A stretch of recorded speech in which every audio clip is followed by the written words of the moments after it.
For those of you that like to finish the inside of the drawer on your bandsaw boxes, I think the best way is to put in a spray-in flocking.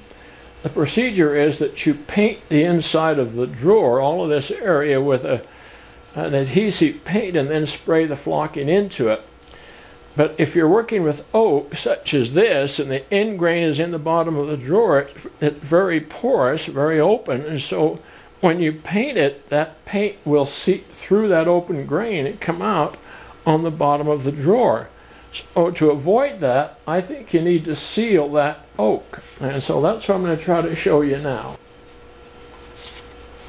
Okay, while I am in the process of putting this together, before I even clean up the spill-out glue on the inside, I'm going to take some glue and spread on the bottom of that and then work it into the wood. Let's work it in with my finger.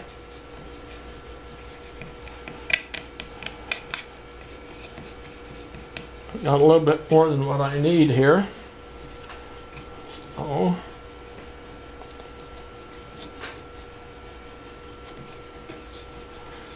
but if I work it all around,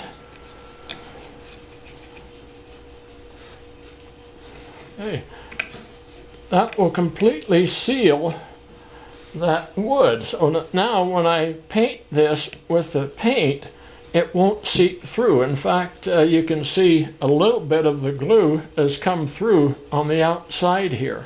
So the same thing would happen with the paint if you were to paint it without sealing it.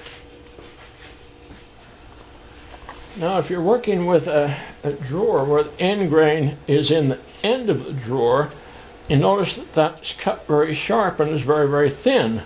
So to seal that so the paint doesn't seep through, just put some glue on there, work it in, and of course I'm going to do the same thing with the other end up here, but right now, just work that in, and you'll see that it has started to come through the outside. Of course, the same thing will happen with your paint if you don't seal it. So I seal that up before I finish it. It prevents that kind of a problem.